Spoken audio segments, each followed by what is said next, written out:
Today you'll find out exactly how Franz Ferdinand's assassination led to, among other things, the widespread rise of modern female underwear. But first, you know what those poor gentlemen fighting in World War I could have used? Some nice, comfortable, waterproof shoes. Fortunately, we're not in Verdun in 1916, so we can all enjoy the privileges of modern footwear, and there's nothing better than Vessi. Do you like a good sneaker? How about a waterproof boot in the fall or winter? Well, Vessi is the best of both worlds, giving your feet unparalleled comfort. I mean, that does look super comfortable, doesn't it? And also giving you dryness outside regardless of conditions. These actually arrived today, and I was like, I wonder how waterproof they are. So I take them into the kitchen and I run them under the tap, and the water just slides off like some sort of magical physics object. Apparently this also makes it super easy to clean. Obviously, I've not had to do that yet because these are fresh out of the box. But it's made from something called Dymatex, which is this really comfortable knit that keeps you warm in the winter and cool in the summer. Now, I've just been walking around my office in these today.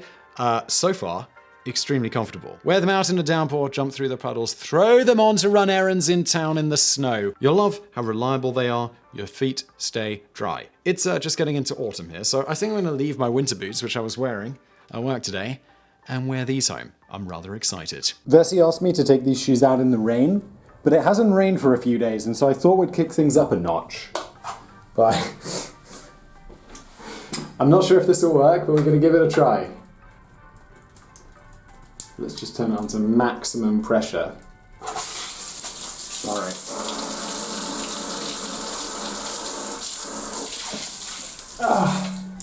Alright, I'm going to take my shoe off. Let's just give it a good chance to soak in. I'll take my shoe off. And my sock is totally dry. So yeah, I don't ever think it's going to rain that hard, so you're going to be fine. Vessi basically make a perfect front door shoe, ready and waiting for whenever you need them. Vessi has an incredible early Black Friday offer right now, so click the link below, grab yourself a pair in your size before the upcoming rainy season gets underway. Even if you miss the sale, you can use the code BRAINFOOD and you'll get $25 off your next pair of shoes. I'm excited about these, and let's get into today's video. Corsets dominated the undergarments of wealthier women in the Western world for centuries, until World War I. So how did World War I result in the now ubiquitous bra? In a word, or two words in this case, metal shortage. The making of corsets required quite a bit of metal. Thus, in 1917, the US War Industries Board asked American women to help their men win the war by not wearing or buying corsets. This may seem like it would only make a small difference, but in fact, during the war, it is estimated that they freed up around 28,000 tons of steel by this change. Similar reasoning later led to the banning of pre-sliced bread in the US during World War II, with much less success. Besides conserving resources, other aspects of the war also contributed to the demise of the corset and the rise of the bra. For instance, during the war, American women found themselves working in factories, places where it simply wasn't possible to function properly wearing an ultra-tight, ultra-restrictive corset. Still wanting some support for their vegetable appendages, more on that in the bonus facts in just a bit, the bra became the most used alternative. By the end of the war, fashion-conscious women in North America and Europe were now mostly wearing brasiers, and soon mass production of bras ramped up despite there no longer being metal shortages, nor were as many women still working in factories and the like. Women in Asia, Africa, and Latin America followed the trend. The reason the switch was more or less made permanent was that corsets were designed to accentuate the curvy Victorian ideal of beauty by cinching the waist and boosting the breasts. In the process, this made it very difficult to breathe and squeezed women's waists so much that it could even displace organs and cause certain internal problems, along with symptoms such as fainting, gynecological issues, flushing, and nausea, among others. With corsets out, women could move and breathe again. So, who first invented the bra? Wearing a specialized garment to support a woman's breasts dates back as far as at least the 14th century BC in Greece, where women wore a band of wool or linen that was wrapped across the breasts and tied or pinned in the back. Depictions of these first bras can be seen in a wall drawing in Crete worn by female athletes during athletic events. The women in this civilization also seem to have often worn bra-like clothing items that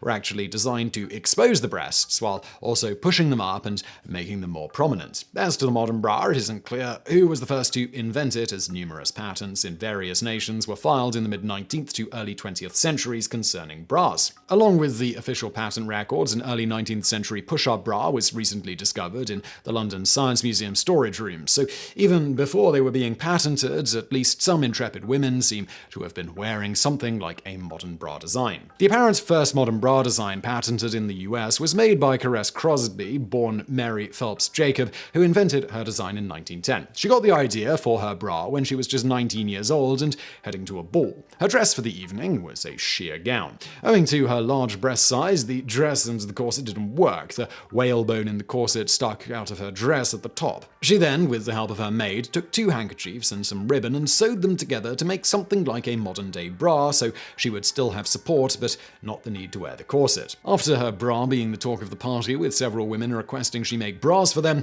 she decided to make a business out of it and patented her backless brassiere, with the patent being approved on November 3rd, 1914. She initially didn't have much luck selling her bra and decided to close down the business, selling the patent rights to Warner's Brothers Corset Company of Connecticut. From the sale, she profited $1,500, which is approximately $30,000 today. Not bad until you consider that Warner's Brothers Co. managed to do quite a bit better with the patent, ultimately earning an estimated $15 million, $200 to $300 million today, from it in the following 3 decades. Various advancements were made on these early bras, reflecting the shifting fashion trends. In the 1920s, the flat-chested flapper look was queen, and bra styles reflected this. Soon, a full-chested look, not unlike what was produced by corsets, became popular again. In 1947, Frederick Mallinger, founder of Fredericks of Hollywood, introduced his design for the padded bra. A year later, his design for the modern push-up bra came out, which was called Rising Star. Before 1950, Mallinger would also introduce us to the front hook bra and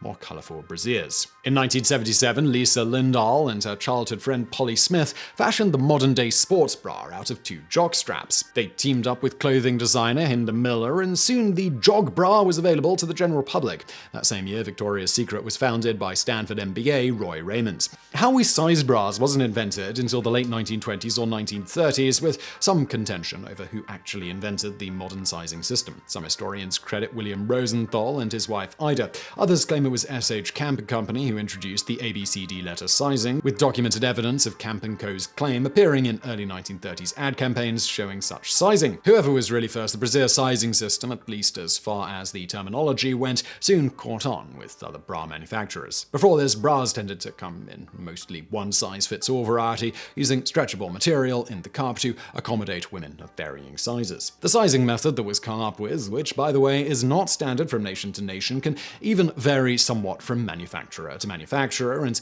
consists of 2 measurements: a linear measurement measuring underneath the breasts and around the ribcage, and then a second measurement measuring the bra cup size itself, which is measured in volume. In this system, an A cup generally can hold around 8 fluid ounces, a B cup around 13 fluid ounces, a C cup around 21 fluid ounces, and a D cup around 27 fluid ounces. And now for a bonus fact. Ever wonder why breasts are called boobs? Well, want to know more? There's an old joke that posits that the word boob came about because it serves as a visual representation of what a pair of breasts looks like from 3 key viewing angles: above, the capital B, the front, the double O, and the side, the lowercase b, respectively. Unsurprisingly, this is just a happy accident rather than the serious origin story. As we've previously mentioned in our video on why certain traps are called booby traps, according to the Oxford English Dictionary, the earliest written example of the word boob being used to specifically describe breasts comes from the 1934 novel Tropic of Cancer. She was lying on the divan with her boobies in her hands. The author of that masterpiece, Henry Miller, is also credited for the first recorded use of the slight modification boobs. This occurred in another product of his literary genius published in 1949 called Sexus, in which he states, "I felt her sloshy boobs joggling me, but I was too intent on pursuing the ramifications of Coleridge's amazing mind to let her vegetable appendages disturb me."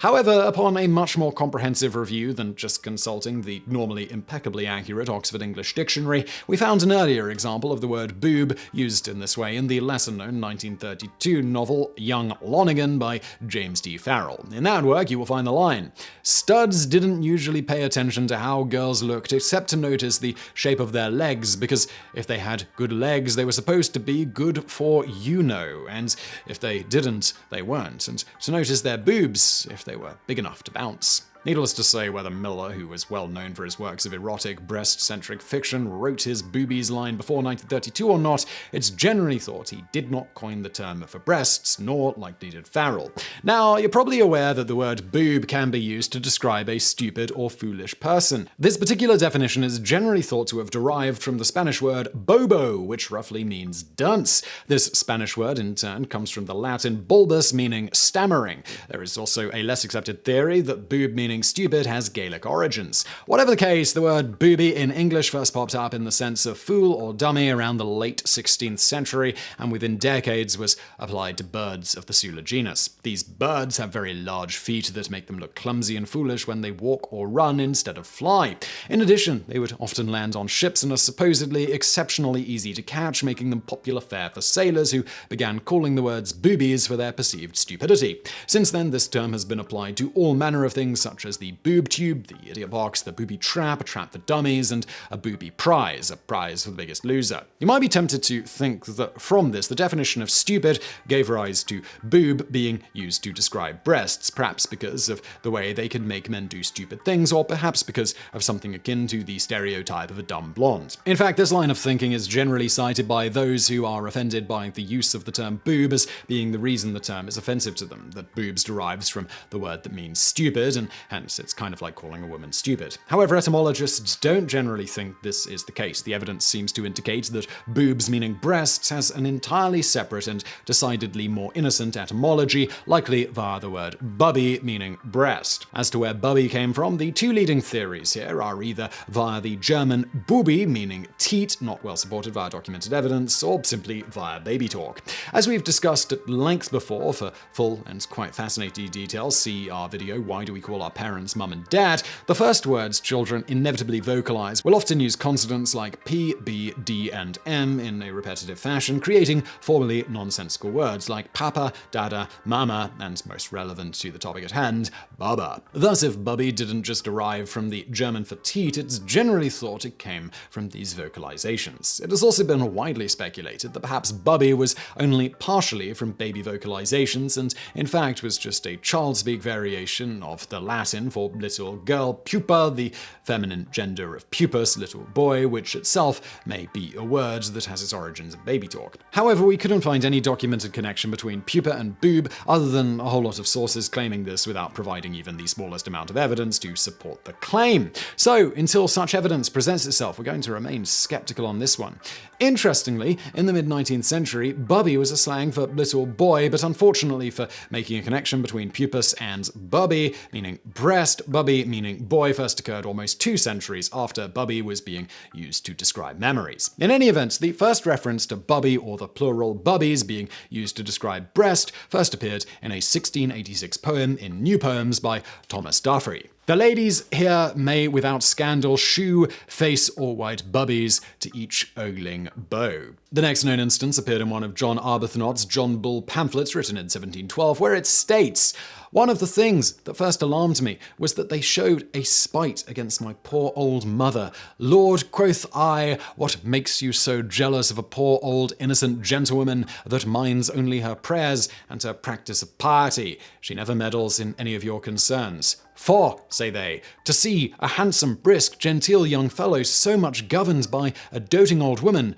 why don't you go and suck the bubby?" 13 years later, in Richard Bradley's Family Dictionary, Volume 2, it gives a method for helping women express milk. But if on the contrary a woman has no occasion for milk, there are more ways than one to make her lose it. First, let her put chevril upon her bubbies and under her armpits. While the OED states that this term soon became obsolete, in fact there are numerous instances of it being used since then, even up to the present day, with it thought that this ultimately gave rise to the word boobies and its many variants around the 1920s. Moving swiftly on in regards to why boobs seem to be the most popular synonym for breasts, it has been speculated that it may have something to do with the fact that for whatever reason, most people don't seem to find the word offensive, unlike many other synonyms for breasts that tend to draw a little more ire, like titties, chesticles, God's milk jugs, or fun bags. In fact, in 2013, Bonds, an Australian women's clothing chain, did a survey that found that 74% of Australian women typically use the word boobs to refer to their own breasts. As such, the company went ahead and decided to use the word in their Bonds for Boobs ad campaign, which both advertised their bra product line as well as a partnership they'd made with the National Breast Cancer Foundation. Nevertheless, as we can very much attest to, someone is wont to get upset about pretty much everything if you've got a wide enough audience. Unsurprisingly, a few people did complain to the Advertising Standards Board, the ASB, over Bond's use of the word boobs. In response, the ASB reviewed the ad campaign wording and graphics and concluded that there was nothing in the advertisement that was inappropriate for a broad audience, and Bonds was allowed to continue to run the ad. No doubt Bonds was grateful for the complainers drawing media attention to their ad campaign. So I really hope you found that video interesting. If you did, please do hit that thumbs up button below. Don't forget to subscribe, and thank you for watching.